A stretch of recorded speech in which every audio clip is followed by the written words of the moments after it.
Ibu,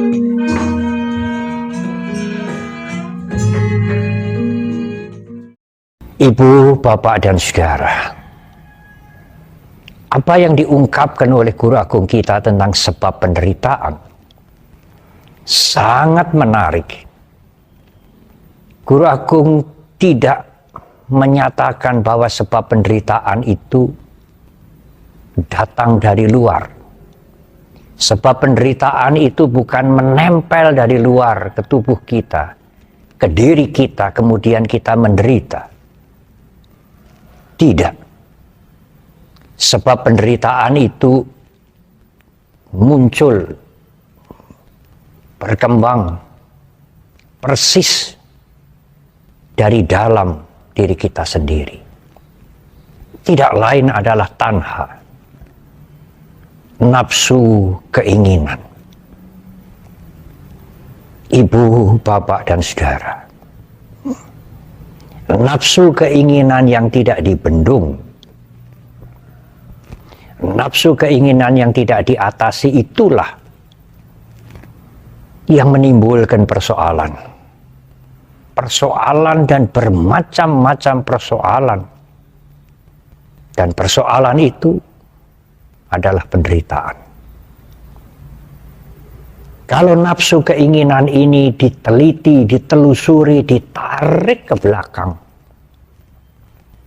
maka ujung-ujungnya adalah awija, ketidaktahuan, kegelapan batin, ketidaktahuan tentang kehidupan ini sebagaimana yang sebenarnya. Ketidaktahuan atau kegelapan batin itu menutup pemikiran kita.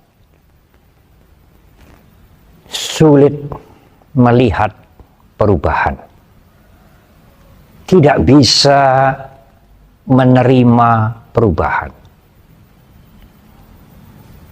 Berusaha untuk memegang, berusaha untuk mencengkeram apapun yang menyenangkan, karena menganggap yang menyenangkan itu adalah kebahagiaan. Ibu, bapak, dan saudara-saudara, memang siapa yang tidak bisa mengerti tentang perubahan? Apapun di alam semesta ini, utamanya kehidupan kita, tidak kekal, selalu berubah, berubah setiap saat. Tetapi amat sulit menerima kenyataan tentang perubahan itu. Kalau sesuatu sudah berubah, dan seseorang berusaha untuk mempertahankan, bahkan ia mempertahankan dengan melakukan kejahatan, ia mempertahankan dengan kebencian, asalkan kenikmatan dan kesenangan itu tidak berlalu. Ketidaktahuan atau kebodohan inilah yang menjadi sebab paling ujung dari penderitaan, dari duka. Dan semuanya itu karena menganggap bahwa perubahan bisa dihentikan, kesenangan bisa dinikmati untuk selama-lamanya, perubahan bisa dihindari. Itulah keakuan yang menjadi pangkal dari keserakahan, keinginan untuk mempertahankan kesenangan, pangkal dari kebencian, sumber dari semua kejahatan dan perilaku-perilaku yang buruk, semata-mata untuk mempertahankan kesenangan dan kenikmatan. Oleh karena itulah Guru Agung kita secara terang-terangan dalam berbagai khotbahnya yang lain menyebutkan bahwa sebab penderitaan itu ada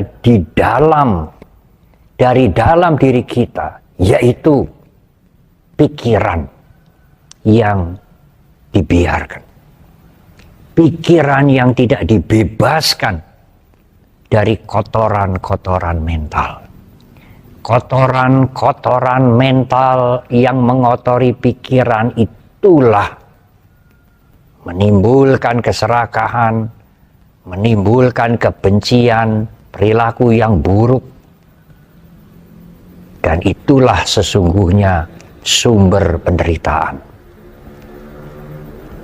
Ibu, bapak, dan saudara, dalam Dhammapada disebutkan Attanang Dhammayanti Panditati. Seorang yang bijaksana akan melatih, akan mengarahkan, akan menggeladi pikirannya. Karena dari pikiran itulah penderitaan muncul. Ibu, bapak, dan saudara, kalau seseorang bisa mengendalikan pikirannya, melatih untuk mengendalikan pikirannya, dan kalau pikiran itu terkendali meskipun belum bebas dari penderitaan, dia tidak terpancing oleh apapun yang datang dari luar, yang masuk ke indera mereka, atau ingatan-ingatan dari pikiran mereka. Kalau pikirannya terjaga, terkendali dengan baik. Tetapi ibu, bapak, dan saudara, pada saat tidak ada kesadaran, pada saat tidak ada pandangan yang jernih, pada saat sati sampajanya absen, maka objek-objek indrawi itu akan memancing pikiran kita. Dan pikiran itu akan bereaksi, timbullah bermacam-macam keinginan yang bertujuan untuk mencari kesenangan dan kenikmatan, meskipun merugikan orang lain, dan itulah penderitaan. Meskipun dengan cara itu sering kita menganggap cara untuk mengatasi penderitaan. Padahal sesungguhnya hanya mencari kesenangan yang terpancing oleh objek indrawi. Dan kesenangan itu menutupi persoalan, menutupi penderitaan yang lebih besar. Dan dengan menutupi itu dianggap penderitaan itu selesai, padahal belum. Penderitaan selesai hanya kalau kotoran-kotoran batin itu dikurangi. Kotoran-kotoran batin yang berada di batin kita, bukan yang masuk ditempelkan dari luar. Kotoran-kotoran batin yang berada di dalam diri kita, yang selalu bertambah kalau kita menuruti kesenangan-kesenangan indrawi. Tetapi kalau kita tidak menuruti kesenangan indrawi, mempunyai rencana, mempunyai cita-cita dengan kesadaran dan dengan pertimbangan yang benar, maka kotoran batin itu tidak akan bertambah. Justru akan berkurang. Berkurangnya kotoran batin itulah berkurangnya masalah-masalah. Berkurangnya kotoran batin itulah berkurangnya penderitaan. Dan berkurangnya penderitaan itulah kebahagiaan, ibu, bapak, dan saudara. Tidak usah harus dikejar atau dicari kemana-mana. Ibu, bapak, dan saudara. Tetapi yang menjadi persoalan adalah tidak sekadar mengerti. Seandainya kita sudah sangat mengerti bahwa segala sesuatu itu tidak kekal, Kehidupan ini tidak kekal. Kepuasan, kesenangan sekalipun, kepuasan itu dari perbuatan-perbuatan yang baik, bukan perbuatan yang buruk. Kepuasan atau kesenangan itu pun tidak kekal juga. Kita tahu, kita mengerti. Dan kalau yang tidak kekal itu ingin dipertahankan, tetapi kalau kita tidak bisa mempertahankan, maka timbullah kejengkelan, kemarahan, itulah penderitaan. Kita mengerti. Kita mengerti ketidakkekalan, kita mengerti bahwa ketidakkekalan itu bisa menyebabkan penderitaan. Kita mengerti bahwa segala sesuatu termasuk keinginan kita tidak mungkin tercapai sepenuhnya. Dan kita bisa menguasai, mengatur segala sesuatu untuk menyenangkan kita. Tidak mungkin. Kita mengerti itu. Kita mengerti anicca, kita mengerti dukkha, kita mengerti anatta. Mengerti benar, benar, mengerti. Tetapi, apakah dengan mengerti itu, pikiran kita sudah bersih dari kotoran-kotoran? Pikiran kita sudah bersih dari kilesa, dari asawa? Kita sudah tidak lagi melekat, terikat pada kenikmatan? Kita sudah bisa menerima perubahan-perubahan? Karena kita sudah mengerti, sangat mengerti tentang anicca, dukkha, dan anatta. Mengerti perubahan, mengerti bahwa perubahan itu harus disikapi dengan bijak. Kalau tidak, bijak akan membuahkan penderitaan. Dan mengerti bahwa kita tidak mungkin mengatur, menguasai semuanya. Apakah dengan pengertian itu kita bisa mengurangi kotoran batin? Apakah dengan pengertian itu keserakahan bisa berkurang, kebencian bisa berkurang, keakuan juga bisa berkurang, bahkan bisa lenyap? Tidak, saudara. Pengertian memang penting, tetapi pengertian intelektual itu bukan cara yang ampuh untuk membersihkan kotoran batin.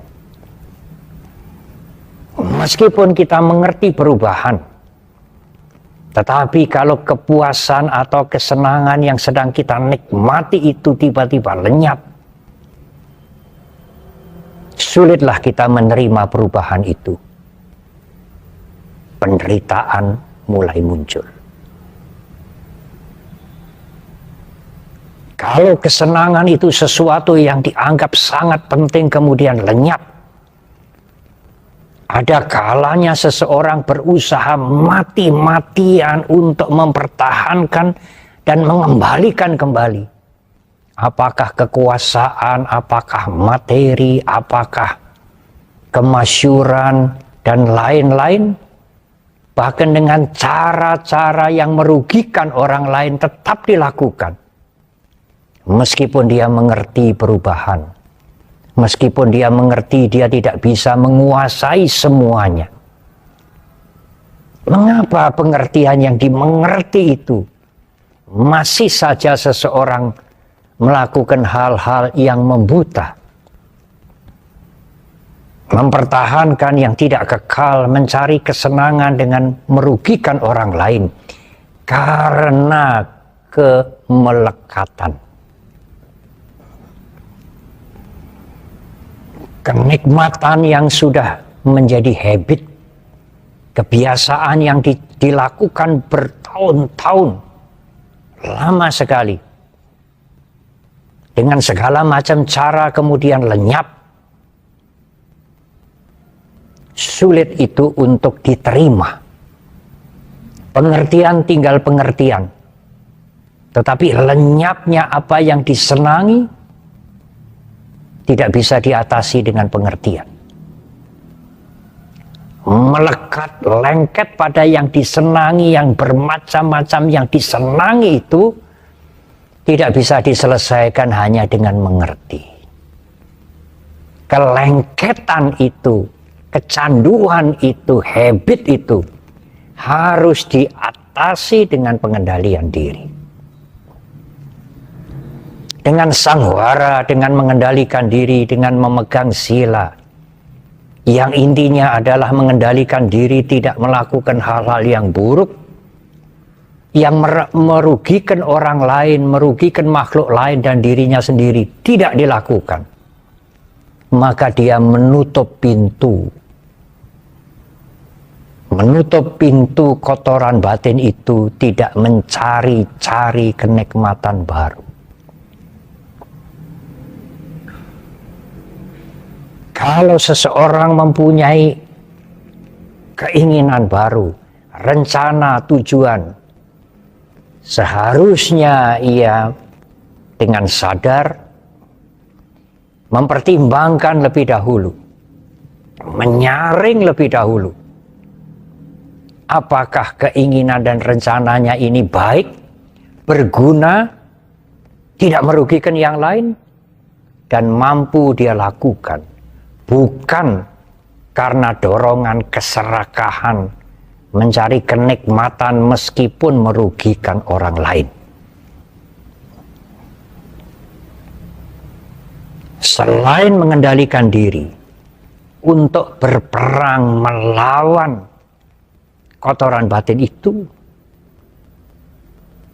kita harus melatih diri mempunyai ketenangan pikiran. Pikiran yang tenang, tidak mudah diusik oleh objek-objek indrawi yang memancing keserakahan dan kebencian. Dan ketenangan batin, ketenangan pikiran itu bisa dilatih dengan meditasi. Ibu, bapak, dan saudara, memang suatu saat saya pernah menerima pertanyaan yang menggelitik, tetapi menarik. Pertanyaan itu demikian, Bante, sebagai seorang umat Buddha yang mengerti Dhamma sudah tentu, apakah masih mempunyai musuh? Orang itu mengatakan, Bante jawab saja dengan terus terang. Tidak usah dengan berdiplomasi. Sangat menarik pertanyaannya. Ibu, bapak, dan saudara, saya menjawab. Iya, sebagai umat Buddha, seorang umat Buddha masih mempunyai musuh. Terus terang saya sampaikan, tidak sembunyi-sembunyi. Tetapi Ibu Bapak dan Saudara, hampir semua umat Buddha dari golongan manapun, dari aliran manapun, mengerti dengan jelas sekali. Bahkan saudara-saudara kami yang bukan umat Buddha, yang mengerti ajaran agama Buddha, juga akan mengerti sekali bahwa kalau umat Buddha berbicara tentang musuh, kalau Guru Agung Buddha Gotama berbicara tentang musuh, musuh itu berada di dalam diri kita sendiri, bukan musuh makhluk lain atau orang lain atau siapapun yang berada di luar diri kita. Musuh itu adalah musuh yang bersarang, bermukim, dan mengganggu kita di dalam diri kita sendiri. Musuh itu adalah kotoran batin. Kotoran batin yang terpancing oleh objek-objek yang masuk melalui pintu indrawi, menimbulkan keserakahan, menimbulkan kebencian, kemarahan, kekejaman, kejahatan, dan keakuan yang terus beranak pinak. Itulah musuh-musuh kita, musuh-musuh semua orang yang bermukim, yang kerasan, nyaman tinggal di dalam diri kita dan menuntut bermacam-macam kepuasan, dan kita memuaskan dia. Semakin dipuaskan musuh-musuh kotoran batin itu, semakin powerful, semakin kuat, dan tuntutannya semakin bermacam-macam. Karena itu, mari kita mengendalikan diri kita.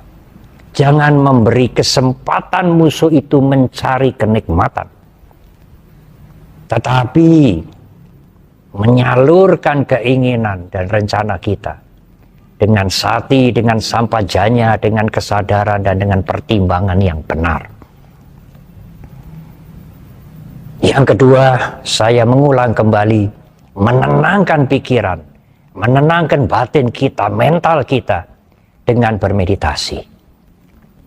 Karena mental yang tenang tidak akan mengganggu yang lain. Mental yang tenang akan mudah mengambil keputusan dengan kebijaksanaan. Mental yang tenang tidak akan memusuhi orang lain, mengganggu orang lain, menciderai orang lain, menyakiti yang lain, bahkan sampai membunuh yang lain. Tidak. Mereka yang melakukan bermacam-macam keburukan itu sesungguhnya mentalnya sedang sakit. Hanya mental yang sakit yang melakukan perilaku buruk. Dan perilaku buruk itu membuat ia menderita. Dan membuat orang lain juga menjadi korban. Sebaliknya mental yang tenang, pikiran yang tenang, akan membuat hal-hal yang baik, yang berguna untuk dirinya, bermanfaat untuk orang lain. Mental yang tenang tidak tertarik sedikit pun untuk mengganggu, untuk mencelakai, untuk menyakiti makhluk-makhluk lain. Tetapi saudara, tidaklah cukup. Tidak hanya mengendalikan diri dari perilaku yang buruk, tidak hanya bermeditasi agar mental kita tenang, tetapi meditasi dengan tujuan akhir adalah kesadaran. Menggeladi kesadaran itu, memperkuat kesadaran itu, supaya kita aware, sadar setiap saat melihat ketidakkekalan, melihat perubahan, melihat kehidupan ini sebagaimana adanya, bukan menginginkan segala sesuatu sebagaimana keinginan kita, tetapi melihat segala sesuatu sebagaimana adanya, sehingga kita bisa melakukan segala macam tindakan dengan baik, dengan bijak, tidak menambah penderitaan, justru malahan mengurangi penderitaan. Dalam masa serba terbatas karena pandemi COVID seperti sekarang ini, adalah waktu yang paling baik untuk merenungkan kembali tentang penderitaan dan apa sebabnya, penderitaan dan penyebabnya, kemudian memperkuat tekad untuk mengatasi sebab penderitaan itu yang tidak lain adalah pikiran yang dikotori oleh kotoran-kotoran batin. Ibu, bapak, dan saudara, pada akhirnya, pada saat kita mengembangkan meditasi kesadaran itu,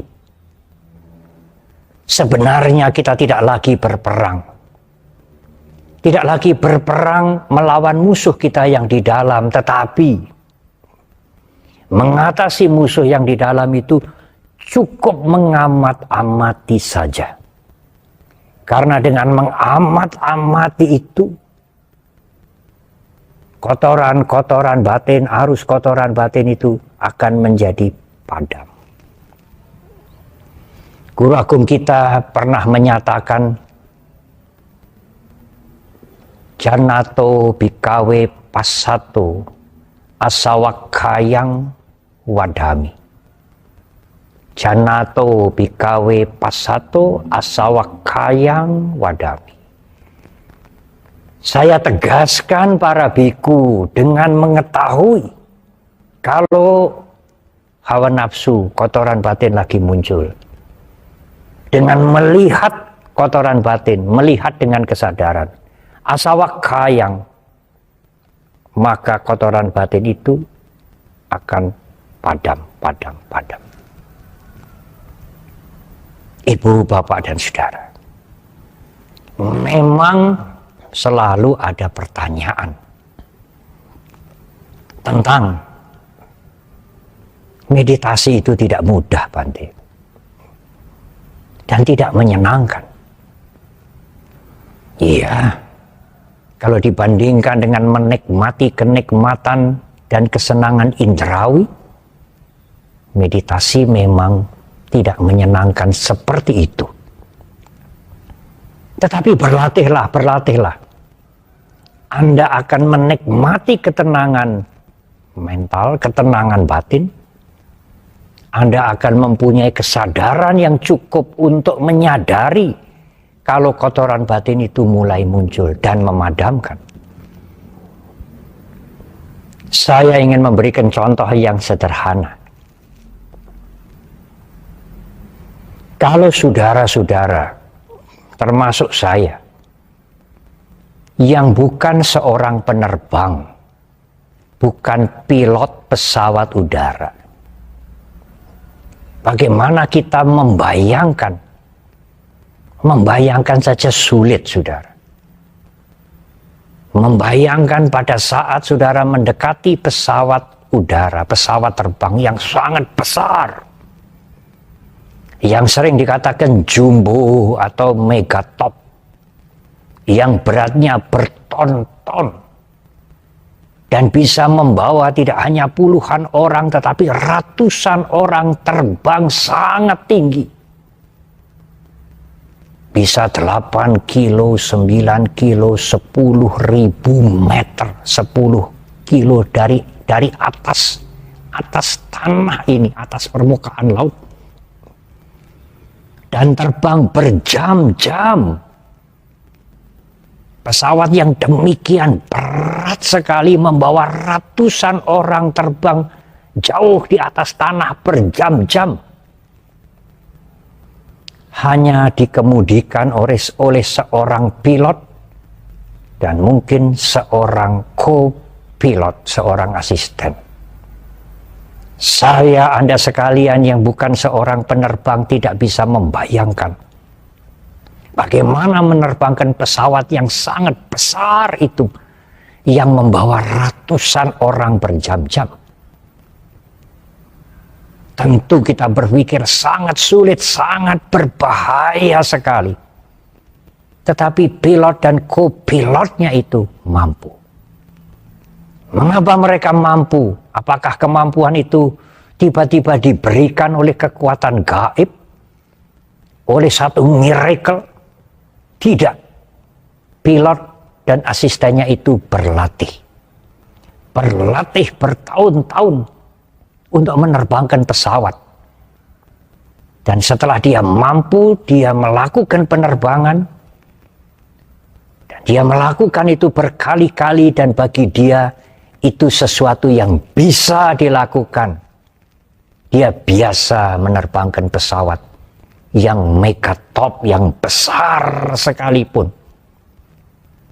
Yang mungkin 5 jam, 10 jam terus terbang. Tidak mendarat dengan membawa ratusan orang. Dia mampu dan dia bisa. Dan yang mampu seperti itu tidak hanya 1-2 orang. Para pilot-pilot itu banyak sekali. Dia mampu karena dia melatih diri. Demikian juga meditasi, ibu, bapak, dan saudara. Anda bisa meditasi, sangat bisa. Mengapa tidak? Kalau ibu, bapak, dan saudara melatih diri. Kalau para pilot itu tidak melatih diri bertahun-tahun sehingga menjadi habit, menjadi keterampilan, kalau saya tidak mengatakan kebiasaan, keterampilan, mana mungkin dia bisa menerbangkan pesawat? Kalau kita tidak melatih mulai sekarang bermeditasi, menenangkan pikiran kita, mengasah kesadaran kita untuk melihat kotoran batin supaya kotoran batin itu tenggelam. Tidak melatih mulai sekarang, mana mungkin kita bisa bermeditasi, menerbangkan pesawat meditasi sebagaimana para pilot itu bisa menerbangkan pesawat yang besar, bertanggung jawab atas penerbangannya, dan dia sampai pada tujuan dengan selamat. Marilah kita berlatih. Tidak ada sesuatu yang tidak mungkin. Kita berlatih untuk kepentingan kita, menyelesaikan penderitaan yang mencengkeram itu. Iya, mungkin saudara kita semua masih menyenangi kesenangan indrawi. Tapi siapakah di antara semua umat manusia ini yang menyukai penderitaan? Apapun keyakinannya, apapun cara berpikirnya, siapakah di antara umat manusia ini yang menyukai penderitaan? Tidak ada. Marilah kita mengatasi penderitaan, bukan sekadar menutupi penderitaan dengan tutup yang tipis yang disebut dengan kesenangan yang fragile, yang mudah lenyap dan menimbulkan penderitaan yang baru. Ibu, bapak, dan saudara, marilah kita berlatih, dan berlatih. Meskipun penderitaan itu belum lenyap, dengan berlatih itu, kita akan mengurangi penderitaan. Mengurangi penderitaan dengan mengurangi kotoran batin, memperkecil kotoran batin, memadamkan kotoran batin. Marilah kita berlatih, marilah kita berjuang untuk mengalahkan dengan cara yang bijak, yang tepat, musuh-musuh kotoran batin yang persis berada di dalam diri kita. Semoga semua makhluk berbahagia. Sadu, sadu, sadu.